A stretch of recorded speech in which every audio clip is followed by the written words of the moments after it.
श्री गुरुदेव भगवान की जय। श्रीमद् भगवद गीता के चतुर्थ अध्याय में श्री भगवान के द्वारा यज्ञों का 12 यज्ञों का वर्णन चल रहा है। अब गीता के चतुर्थ अध्याय के 30वें श्लोक में भगवान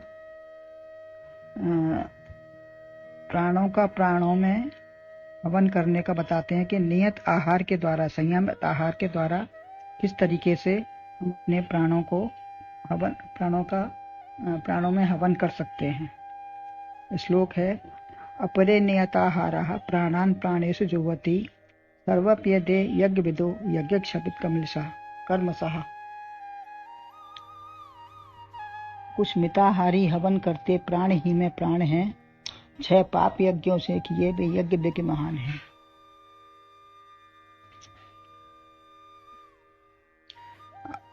अन्वय है, अपरे नियताहाराः प्राणान् प्राणेषु जुह्वति यज्ञक्षपित कल्मषः एते सर्वे अपि यज्ञविदः। अर्थात नियमित आहार करने वाले योगी जन प्राणों को प्राणों में ही हवन करते हैं। इस प्रकार यज्ञों द्वारा नाश हो गया है पाप जन का। ऐसे सब पुरुष यज्ञों को जानने वाले हैं।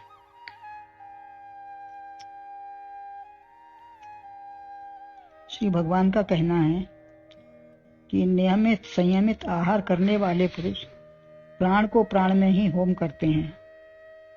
यह आहार शब्द बड़ी घटना है।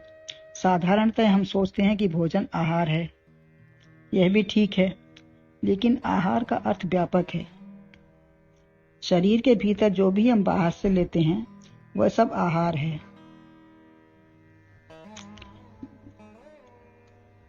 जिसके भी हम ग्राहक हैं, जैसे हम सब बाहर से भीतर ले जाते हैं, वह सब आहार है।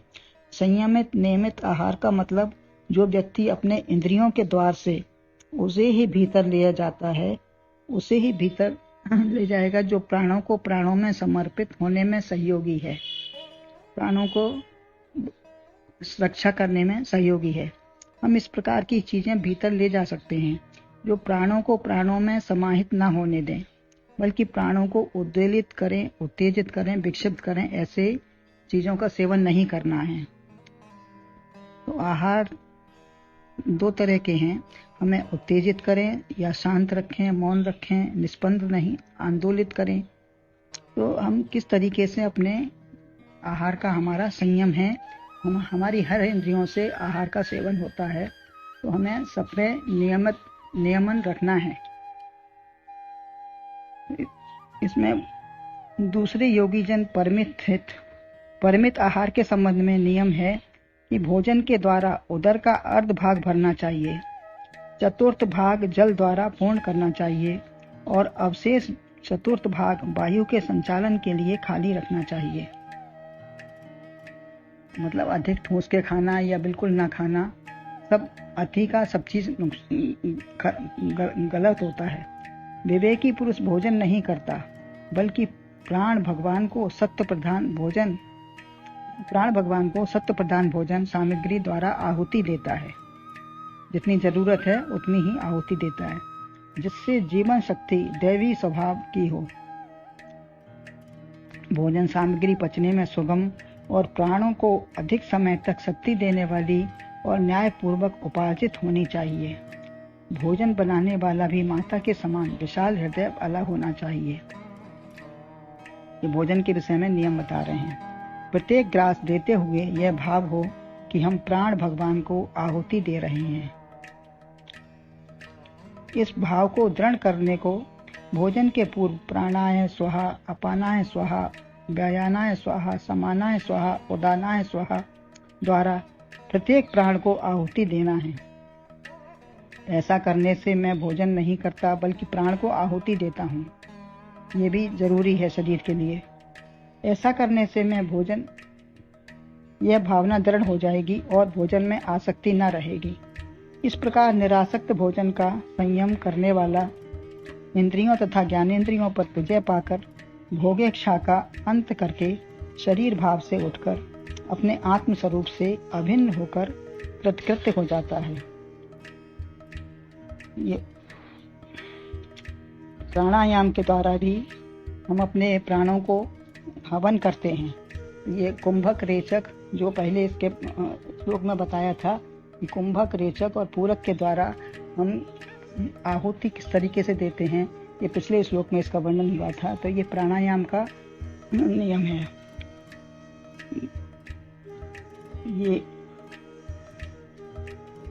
जैसे जैसे प्राणायाम का अभ्यास बढ़ता जाता है, ये जितना प्राणायाम हम अधिक करते हैं, जितना उसके ऊपर विचार करते हैं, संचित कर्म, संस्कार और अविद्या आदि क्लेश दुर्बल होते जाते हैं।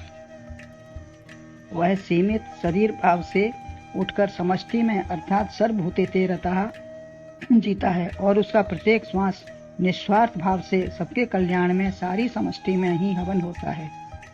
यही उसके प्राणों का सबके प्राणों में हवन रूपी यज्ञ उसके समस्त पापों को दग्ध कर देता है। उसके अपने पाप सब दग्ध हो जाते हैं और समष्टि के लिए वह कल्याणकारी हो जाता है।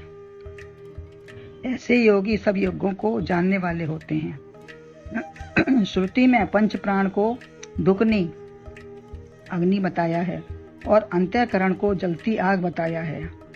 जैसे धुकनी के फूंकने से आग बढ़ती है, उसी प्रकार प्राणों के फूंक से मन पैदा होकर फैलता और लहरें मारता हुआ 5 इंद्रियों के छेदों से निकलता है। जिस प्रकार जलती अग्नि उस दुकनी अग्नि से बुझ जाती है,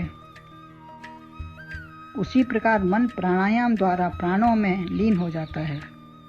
मन को किस तरीके से बस में करना है, उसकी लहरें यदि उठती हैं, जैसे समुद्र में लहरें उठती हैं, तो वायु के वेग से और बढ़ती हैं वो, तो लीन कैसे हो सकती हैं, इसका उपाय बता रहे हैं। ये सब प्राणायाम के नियम के द्वारा होता है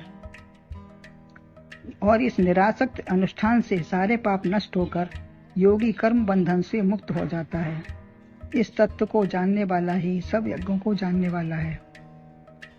भगवान इन यज्ञों के करने तो हमें भोजन का 17वें अध्याय में भी आया है कि कर्षयन्ते शरीरस्थम भूत, तो हमें ऐसे भोजन नहीं करना चाहिए कि जो हमें मतलब कष्ट पहुंचाएं। उस असंयमित भोजन वालों की आयुर्वेद ही निंदा करता है। ये पशुवत हैं और जिनकी इंद्रियां बस में नहीं हैं, वह दिन भर खाने का भी रहता है। जैसे ऐसी चीज खाते हैं जो दिन भर उनका मुंह ही चलता रहे, तो वो भी रोग ग्रसित होते हैं। ये जुगाली, जैसे पशु लोग जो जुगाली करते हैं, तो आहार शुद्धि, सत्व शुद्धि, आहार शुद्ध हाथों से, शुद्ध विचारों से तथा शुद्ध दृष्टि वालों से परोसा हुआ एकांत स्थान में होना चाहिए। ये और संयमित हो, तीखे रूखे बासी भोजन सर्वथा त्याज्य हैं। दशरथ जी, श्री रामचरितमानस में दशरथ जी का प्रसंग आता है, तो उन्होंने परई आहार साक फल कंदा सुमरय ब्रह्म सच्चिदानंदा, तो जैसा भोजन खाएंगे वैसे ही हमारी बुद्धि, स्मृति, ध्यान, मन सब बनेगा। तो त्याग पूर्वक जब रहने से हमारा सब मन शांत होता है, उद्वेलित नहीं होगा।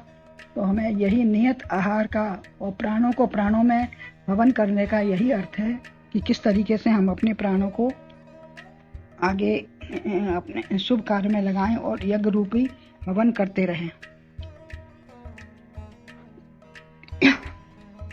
गुरुदेव भगवान की जय।